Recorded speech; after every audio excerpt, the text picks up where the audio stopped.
Hello, I'm Lara Koçarsan and this is Newsfeed, your dose of what people are talking about online. In a first for big tech companies, Microsoft has confirmed that the Israeli military used its Azure cloud and AI services to spy on Palestinians. It has now disabled some features. A media investigation in August found that the Israeli army was using Azure to store recordings of mobile calls and text messages from Palestinians in Gaza and in the occupied West Bank. That data was then run through AI systems to decide who to kill, arrest, or blackmail. If you're not sure what Azure is, it's basically Microsoft's cloud platform. You can see here it makes up way more revenue than Office, Xbox, Windows. Azure is way more important. It runs pretty much the entire global economy. Companies across the world use this as infrastructure for their software services. This comes after the UN Commission has found that Israel has committed So it looks like companies that haven't took any firm action against Israel in the past are starting to change their tune, because I don't think any company wants to be linked to Israel at this point after the UN has said what they've said. If this is true, I think this is a massive win for the pro-Palestinian movement. We'll see if other big tech companies like Google or Facebook will follow this decision. This is not the first time that Microsoft has come under fire for its role in the war. Workers who spoke out against the company's contracts with Israel have been fired. But Microsoft isn't alone. Under Project Nimbus, Google's technology was used to analyze images, videos, and detect objects, features used in Israel's genocide in Gaza. Amazon has also been implicated through the same project. With over 65,000 Gazans killed and more than 1 million displaced, critics say suspending Azure is far too little, far too late. The companies don't just sell tools, they sell the capacity to control, to surveil, and to dominate at scale. Cloud infrastructure has become sort of the digital nervous system of occupation, and machine learning models have become the predictive policing engines. The biometric systems become border enforcement tools. These are all tools that enable the surveillance, the targeting, the oppression, the silencing, the occupation. Whether it's Israel's apartheid regime or US ICE detention systems, tech enables these systems to run. These tech companies, they're bidding for contracts with military agencies. They're actively seeking these out. They build custom solutions for police, for prisons, for surveillance states. They hold data for governments engaged in ethnic cleansing and colonial expansion, and they do it all while maintaining a posture of ethical leadership and corporate responsibility. There's something rotten in the state of Denmark. Its air defenses have been exposed after drones shut down airports and buzzed over military bases across the country. While no damage was done, the drones caused flight disruptions and delays, including at Copenhagen Airport. So far, none of the drones have been identified. The defense minister says it was safer not to shoot them down, while admitting they're looking for a long-term solution. Significant drone activity over Denmark shut down a couple of their airports, and it looks like some of those drones may have been flying over military bases housing Denmark's F-35s and F-16s, and just a few hours ago notes that Russian satellites are pursuing German military satellites. If you look at what's happened just in the last 2 weeks, we've got 19 drones, Russian drones, fired from Russia, flying through Belarus, in some cases Ukraine, into Polish airspace. That by itself was a major event.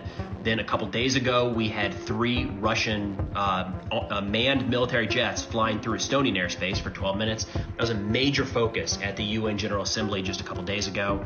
And then last night, lots of drones flying across Denmark. Denmark is referring to this as a hybrid attack. And I want to be clear, there don't appear to have been any detonations, no drone drop munitions, no kamikaze style drones. It looks like all commercial style drones. But they noted this is the second incident in a couple days, and where they're flying and the way they're flying, they say suggests that there's a professional actor behind it, but they left it at that. They did not attribute responsibility to any nation or non-state actor. And again, a big piece here is that some of these appear to have flown over relatively sensitive locations in Denmark.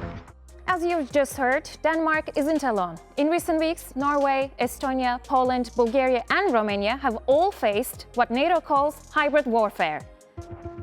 Estonia and Poland even triggered NATO's Article 4 this month. That's when members call urgent consultations if they believe their security is under threat. Now, Copenhagen is considering whether to do the same.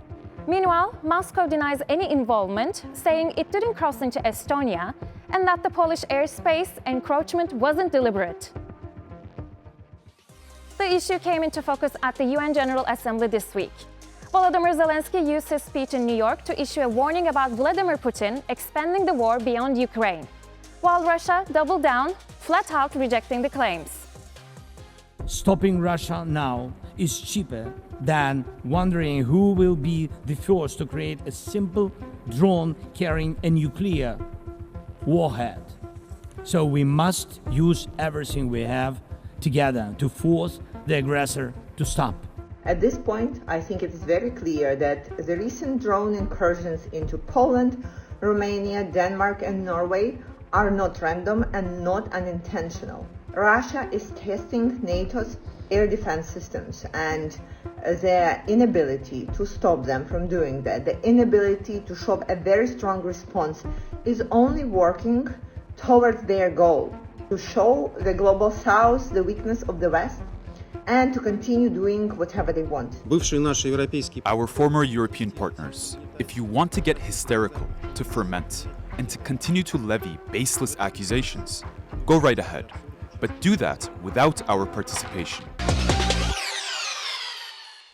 US President Donald Trump has signed an executive order detailing plans for the sale of TikTok in the US.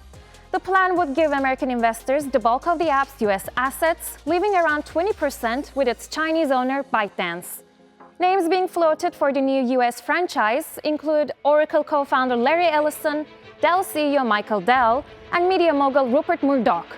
The deal would also hand investors a licensed copy of TikTok's recommendation algorithm. So far, neither TikTok nor Chinese officials have commented. But online, users are already raising concerns, especially over whether the deal could lead to more censorship on the app. Donald Trump just signed an executive order authorizing the sale of US TikTok to magazinist billionaire Larry Ellison and the Murdoch family, who owns Fox News. They're going to censor this app. They're going to censor the hell out of it. All the events leading up to this sale point to this happening. They point to this happening. It was lobbied by pro-Israel organizations to get the bipartisan bill to ban TikTok. The lawmakers admitted that it was because it was hosting anti-Israel content, like mine, like many others. This app's not going to be standing much longer. I think a lot of people are going to leave when they censor it. I think my account may even just be banned straight up under whatever new regime they set up on this app to do with free speech guidelines. Facebook rapist. This is a dangerous man. South Africa hasn't really seen a Bonnie and Clyde type of duo. I can't imagine my daughter to do such things. That's the new Netflix docuseries about Thabo Bester, one of South Africa's most notorious criminals, and his alleged customary wife, celebrity doctor Nandipha Magadumana. Thabo, known as the Facebook rapist, lured models online by posing as a talent scout. He then raped, robbed, and in some cases, killed them. While in prison, he is alleged to have started a relationship with Nandipha. She later helped him fake his own death, break out of jail, and flee the country. The two were on the run for months before being caught in 2023 in Tanzania near the border with Kenya. In South Africa, official figures show a woman is raped every 12 minutes. That reality has people online asking why Nandipha, once a respected, successful doctor, chose to ally herself to a man already behind bars. At her peak, she treated the rich and famous, and her beauty advice built her an Instagram following of more than 145,000. Like, most people can't understand why she, a doctor who was making money, living a good life, would fall for this guy. And I think, like, a lot of people always think that they will never be subject to manipulation or scamming or anything like that. It is very, like, when you're dealing with a sociopath, they can figure out what your triggers are. Even the most intelligent person, even the most emotionally aware person can fall subject to manipulation. Yeah, he's obviously very manipulative. They're playing, like, phone calls between him and her, I think, and he's, like, playing the victim about everything and basically saying that he pled guilty. But it's like, to go as far as getting another body into the prison, staging a fire to make it seem like he died via fire into the prison, and get him out and then go with him. Like, what are we doing? Please don't try to convince me that Nandipa was a victim, because she was never a victim. She was an accomplice. She knew exactly what she was getting herself into. She enjoyed the privileges of it all as well, right? And so we can discuss the semantics and everything, whether she was swayed in some instances. So probably she was starting to realize that this thing was getting more dangerous than she had anticipated. Feel bad for her husband, feel bad for her family, her father, her brother, who's definitely broken by all of this, like the entire family. There's a new word for robots that's creating a stir online. Users are debating whether the term clanker is offensive, which got us thinking, can you even insult an object? But before we get into whether robots have feelings, let's start with what the word actually means. As the rise of AI and robots continues, and robots are doing more and more human things, people have began to create parody memes and skits about what the future with robots looks like as they are not human. There have been parody skits about Gen Z being the new boomers when their kids bring home an AI significant other, and other skits about what the world would be like when the robots are experiencing prejudice because of being robots and not humans. Now, back in July, there was a video where somebody was filming one of those cleaning robots in the store and was yelling to keep it pushing, you dirty frickin' clanker. Clanker. I hate clankers. The word clanker is being deemed as a robophobic term and is being used humorously towards robots. It's meant to be an insult towards robots, and that's all it means. Now, for those of you Star Wars fanatics, there is a scene in Star Wars Clone Wars cartoon where a droid is called a dirty, wire-backed clanker, which is where some are saying that this phrase originated.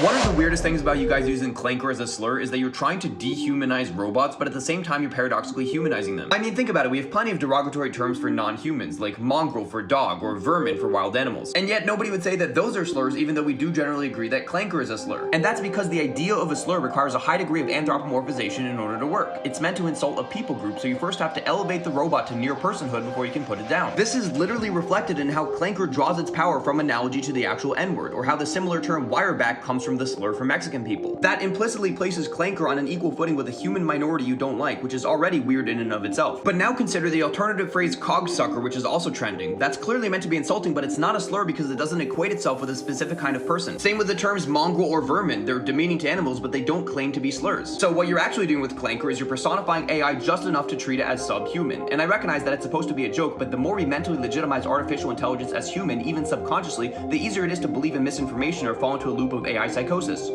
And that's our show. Find our latest stuff on YouTube and do subscribe to our channel. See you soon.